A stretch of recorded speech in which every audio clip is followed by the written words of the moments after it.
नमस्ते, मैं summer be the creator bonsai gardening channel में आपका हार्दिक स्वागत करता हूं।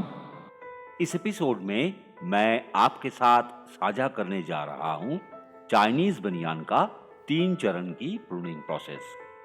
चाइनीज बनियान स्थिर, मजबूत और दीर्घजीवी वृक्ष है। इसकी परिपक्वता के अनुसार आपको प्रूनिंग प्रक्रिया को बदलना होगा। प्राइमरी, सेकेंडरी और टर्शियरी ब्रांच बन जाने के बाद फाइन ब्रांचेस बनाने के समय आते हैं। तब इस पर 3 चरणों में प्रूनिंग की आवश्यकता होती है। कैसे करेंगे 3 चरण की प्रूनिंग? 3 चरणों में प्रूनिंग का लक्ष्य क्या होगा? 3 चरणों में अंतराल क्या होगा?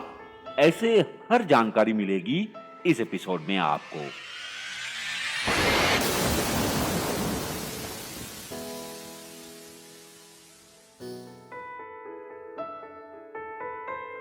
पहले चरण में ट्रिमिंग करनी होगी।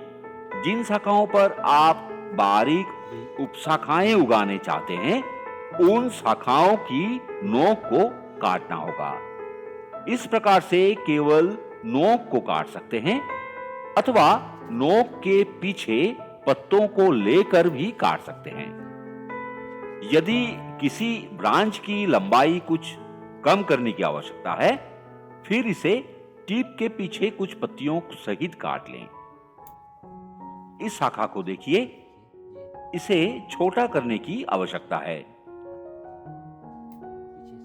उन शाखाओं को हटा दीजिए जिसकी आवश्यकता नहीं है, जैसे ये जो नीचे की ओर जा रहा है। इस प्रकार से ट्रिमिंग करने से अनेकों नए सूट मिलेंगे। इसे 2016 में नर्सरी से कटिंग से उगाए गए पौधे के रूप में खरीदा था मैंने, और मैं उसकी कटिंग से 2 और पौधे उगाया था। उन तीनों पौधों को जोड़कर इस बोनसाई को बनाया गया है। मैं मार्च 2017 को चाइनीज बनियान की इस क्लैंप स्टाइल बोनसाई की शुरुआत की थी। 2017 से लेकर इसके क्रम विकास देखने के लिए डिस्क्रिप्शन में दिए गए लिंक पर क्लिक करें। ट्रिमिंग समाप्त होने पर पेड़ के हर हिस्से नजर आते हैं। इसका लाभ उठाएं। कुछ अवांछित शूट्स उगते रहते हैं चाइनीज बनियान पर, उन्हें निकाल दीजिए। भारत के लगभग हर क्षेत्र में चाइनीज बनियान उपलब्ध है। किसी भी नर्सरी में अगर नाम से नहीं तो फोटो दिखाकर आपको मिल जाएगा। अगर फिर भी ना मिला तो मुझसे संपर्क करें। इस पौधे को उगाना आसान है और बोनसाई के लिए बहुत ही उपयुक्त है। यह काटिंग द्वारा भी आसानी से उगता है। वर्षा ऋतु में इसके कटिंग लगाएं तो 100% रिजल्ट मिलेंगे। फरवरी 2020 में इस बोनसाई पर अंतिम बार काम किया गया था। उस समय इसकी भारी छटाई की गई थी और इसके रूट बॉल को ठीक किया गया था। पहले चरण के 20 दिन बाद हमें दूसरे चरण की छटाई करनी है। उससे पहले देखते हैं पहले चरण की छटाई से हमें क्या परिणाम मिला है। इस ब्रांच पर एक भी पत्ता नहीं छोड़ा था प्रूनिंग के समय, और यहां हमें सबसे ज्यादा सूट मिले हैं। ये मैच्योर्ड ब्रांच है। मैच्योर्ड ब्रांच की प्रूनिंग करने से बहुत सारे सूट्स मिलते हैं, और जहां मैं ट्रिम किया था यहां भी हमें कई नए सूट्स मिले हैं। अभी नए सूट्स का हमें लाभ उठाना होगा। दूसरे चरण में हम शाखा को उतने पीछे तक काट सकते हैं जहां तक हमें सूट्स मिले हैं। किसी भी शाखा को काटने से पहले यह सोच लें कि कहां काटना है और उसका क्या परिणाम होगा।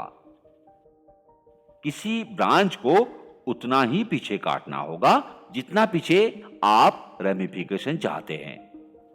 पेड़ को बढ़ने दें और फिर उसे छोटा कर दें। यही है अच्छा बोनसाई बनाने की प्रक्रिया।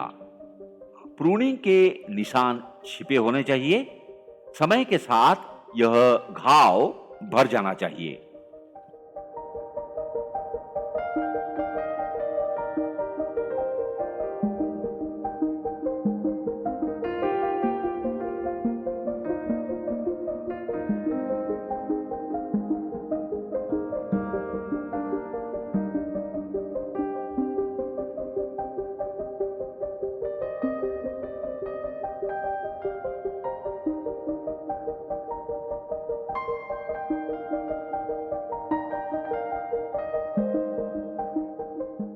दूसरे चरण के बाद देखिए पेड़ को कितना काट बैक किया गया है।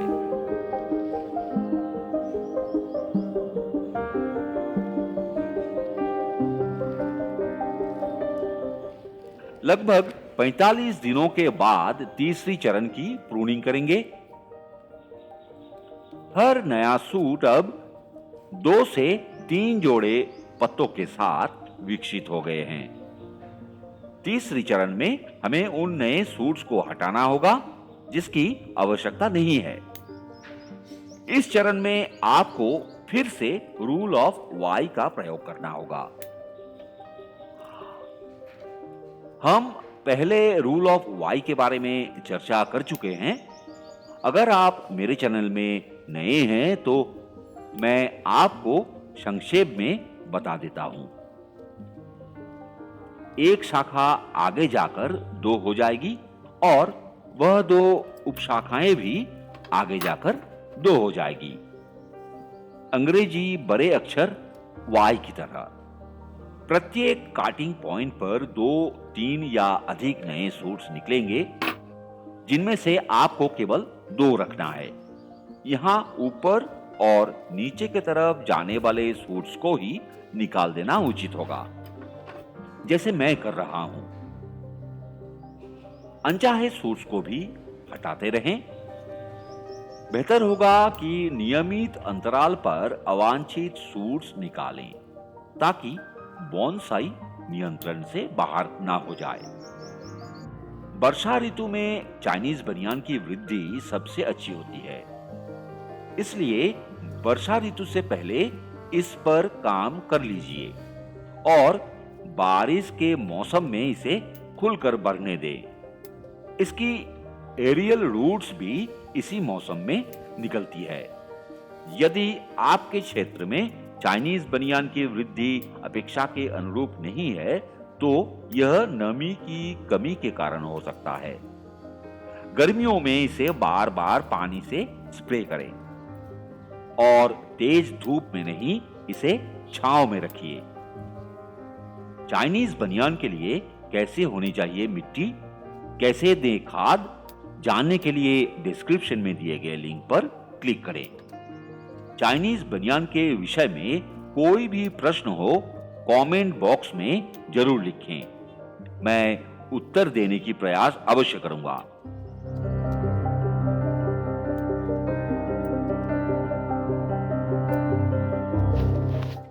इस ब्रांच को हटा देंगे। इस एपिसोड में इतना ही। मिलते हैं अगले एपिसोड में। तब तक के लिए नमस्कार।